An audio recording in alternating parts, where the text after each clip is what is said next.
एनडे सूरतगढ़े, अभी आप अपने भाषण में कह रहे थे कि प्रधानमंत्री ब्लेसिंग देने के लिए आए हैं। मेरे लिए तो जनता जनार्दन ही भगवान है, मैं ब्लेसिंग लेने के लिए आया हूं। ഇപ്പോൾ നമ്മുടെ ദിനകരൻജി അദ്ദേഹത്തിന്റെ പ്രഭാഷണത്തിൽ പറഞ്ഞു പ്രധാനമന്ത്രി ഇവിടെ എത്തിയത് നമുക്ക് അനുഗ്രഹം തരാനാണ് എന്ന്. എന്നാൽ അങ്ങനെയല്ല. എന്നെ സംബന്ധിച്ചിടത്തോളം ജനങ്ങളാണ് എൻ്റെ ഈശ്വരൻ, ജനതയാണ് ജനാർദ്ദനൻ. ഞാൻ നിങ്ങളിൽ നിന്നും അനുഗ്രഹം തേടാനാണ് എത്തിയിരിക്കുന്നത്. कुछ ही समय पहले जब मैं केरल में आया था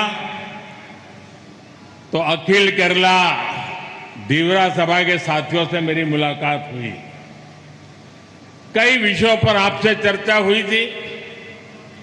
इतने कम समय में ही इस महत्वपूर्ण आयोजन में मैं एक बार फिर आपके बीच उपस्थित हूं और आज जब मैं आपके बीच आया हूं तो पूरे प्रदेश के लिए एक आनंद का भाव भी है। मेरे मलयाली भाई बहनों का लंबा इंतजार पूरा हुआ है। आप सभी की बरसों से इच्छा थी कि केरला का नाम बदलकर केरलम किया जाए। केंद्र की हमारी बीजेपी एनडीए सरकार ने इस प्रस्ताव को मंजूरी दे दी है। मैं आप सबके चेहरों पर इसकी खुशी देख सकता हूं। भारत के इस सुंदरतम राज्य को अब मलयाली कल्चर के मुताबिक सही नाम मिला है, सही पहचान मिली है। मैं इस फैसले के लिए सभी केरलम वासियों को बहुत बहुत बधाई देता हूं। പ്രിയപ്പെട്ടവരെ, ഏതാനും നാളുകൾക്ക് മുൻപ് ഞാൻ കേരളത്തിലെത്തിയപ്പോൾ ധീവര സമുദായ നേതാക്കന്മാരുമായി കൂടിക്കാഴ്ച നടത്തുകയും വിവിധ വിഷയങ്ങൾ അവരുമായി ചർച്ച ചെയ്യുകയും ഉണ്ടായിട്ടുണ്ട്. അതിനുശേഷം വളരെ ചുരുങ്ങിയ സമയത്തിനുള്ളിലാണ് ഞാനിപ്പോൾ വീണ്ടും നിങ്ങളുടെ അടുക്കലേക്ക് എത്തിയിരിക്കുന്നത്. ഈ സംസ്ഥാനം മുഴുവൻ ഒരു സന്തോഷകരമായ അവസ്ഥയിലുള്ളപ്പോഴാണ് ഞാൻ ഇന്ന് നിങ്ങളുടെ അടുത്തെത്തിയിരിക്കുന്നത്. എൻ്റെ പ്രിയപ്പെട്ട മലയാളി സഹോദരങ്ങളുടെ ദീർഘകാലത്തെ പ്രതീക്ഷ ഇന്ന് സഫലമായിരിക്കുന്നു. നമ്മുടെ സംസ്ഥാനത്തിൻ്റെ കേരള എന്ന പേര് മാറി കേരളം എന്നാക്കണമെന്നുള്ള വർഷങ്ങളായുള്ള നിങ്ങളുടെ ആവശ്യം ഇന്ന് നിറവേറ്റപ്പെട്ടിരിക്കുകയാണ്. കേന്ദ്രം ഭരിക്കുന്ന ഭാരതീയ ജനതാ പാർട്ടിയുടെ നേതൃത്വത്തിലുള്ള എൻഡിഎ സർക്കാരാണ് ഈ ആവശ്യം അംഗീകരിച്ചിരിക്കുന്നത്. നിങ്ങളുടെ എല്ലാവരുടെയും മുഖത്ത് എനിക്കതിൻ്റെ സന്തോഷം കാണാൻ കഴിയുന്നുണ്ട്. ഭാരതത്തിലെ മഹത്തായ സുന്ദരമായ ഈ സംസ്ഥാനത്തിന് ഇന്ന് മലയാളിയുടെ സംസ്കാരത്തിന് അനുയോജ്യമായ ഒരു പേര് കിട്ടിയിരിക്കുകയാണ്. ഈ തീരുമാനത്തിന്റെ പേരിൽ എല്ലാ കേരളം വാസികൾക്കും ഞാൻ ആശംസകൾ നേരുകയാണ്. एनडे सूरतगढ़े अखिल केरला धीवरा सभा ने जीविका और जीवन के प्रगति और प्रकृति के संतुलन का उत्तम उदाहरण पेश किया है। आप सभी भारतीय दर्शन और विचारों को जीते हैं।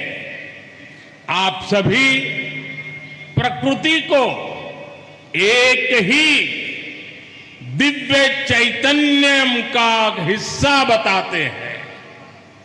दुनिया जब नदियों को, पानी को, समुद्र को केवल एक संसाधन मानती है, धीवरा समाज समुद्र को अम्मा मानता है। പ്രിയപ്പെട്ടവരെ, അഖില കേരള ധീവരസഭ എന്നത് ഉപജീവനവും ജീവനവും തമ്മിലുള്ള പുരോഗതിയും സംസ്കൃതിയും തമ്മിലുള്ള സന്തുലിതമായ സമ്മേളനത്തിന്റെ ഉദാഹരണമാണ്.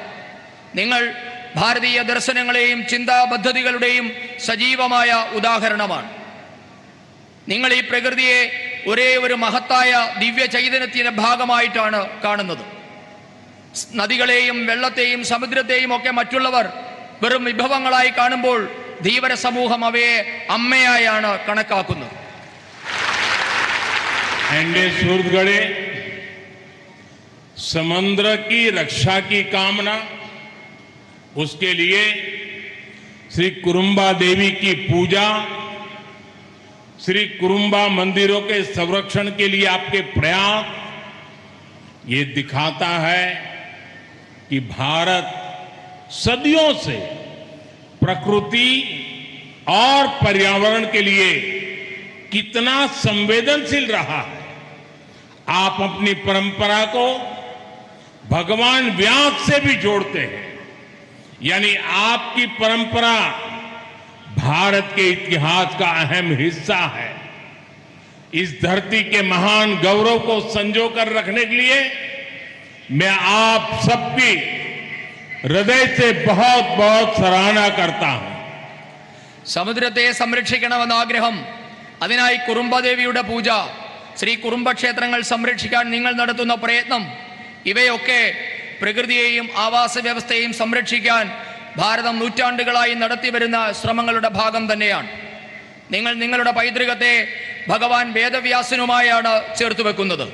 മറ്റൊരു തരത്തിൽ പറഞ്ഞാൽ നിങ്ങളുടെ പാരമ്പര്യം എന്നത് ഭാരതത്തിന്റെ ഇതിഹാസത്തിന്റെ ഭാഗം തന്നെയാണ്. ഈ മണ്ണിനെ മഹത്വമുള്ളതായി കരുതി സംരക്ഷിക്കുന്നതിന് നിങ്ങളേവരെയും ഞാൻ അഭിനന്ദിക്കുകയാണ്. एंडे सूरतगढ़े कोची केरलम के इतिहास में सामाजिक परिवर्तनम की पवित्र भूमि रही. पंडित करुप्पन के नेतृत्व में यहीं से सम्मान और समानता की आवाजें उठी थी. उस जज्बे को अखिल केरला धीवरा सभा ने आज भी जीवंत बना रखा है. मैं इस अवसर पर माता अमृतानंदमयी जी को भी नमन करूंगा. उनका जीवन निस्वार्थ सेवा का एक अद्भुत उदाहरण है. उनका मुझ पर जो स्नेह रहा है वो मेरा बहुत बड़ा सौभाग्य है. സുഹൃത്തുക്കളെ, കേരളത്തിന്റെ ചരിത്രത്തില് കൊച്ചി എന്നുള്ളത് സാമൂഹ്യ പരിവർത്തനത്തിന്റെ മണ്ണായാണ് കണക്കാക്കപ്പെടുന്നത്. ഈ മണ്ണിൽ നിന്നാണ് പണ്ഡിറ്റ് കരുപ്പൻ സ്വാഭിമാന ബോധത്തിന്റെ, അവകാശ പോരാട്ടത്തിന്റെ ഒക്കെ ശബ്ദമുയർത്തിയത്. അതേ വികാരമാണ് ഇന്നും സജീവമായി ധീവരസഭ നിലനിർത്തുന്നത്. ഈ അവസരത്തിൽ ഞാൻ ലോകാരാധ്യയായ മാതാ അമൃതാനന്ദമയി ദേവിയെ ഞാൻ നമസ്കരിക്കുകയാണ്. അമ്മയുടെ ജീവിതം എന്നുള്ളത് നിസ്വാർത്ഥ സേവനത്തിന്റെ അത്ഭുതകരമായ ഉദാഹരണമാണ്. അമ്മയ്ക്ക് എന്നോടുള്ള സ്നേഹം ജീവിതത്തിൽ എനിക്ക് കിട്ടിയ ഏറ്റവും വലിയ സൗഭാഗ്യങ്ങളൊന്നായി ഞാൻ കരുതുകയാണ്.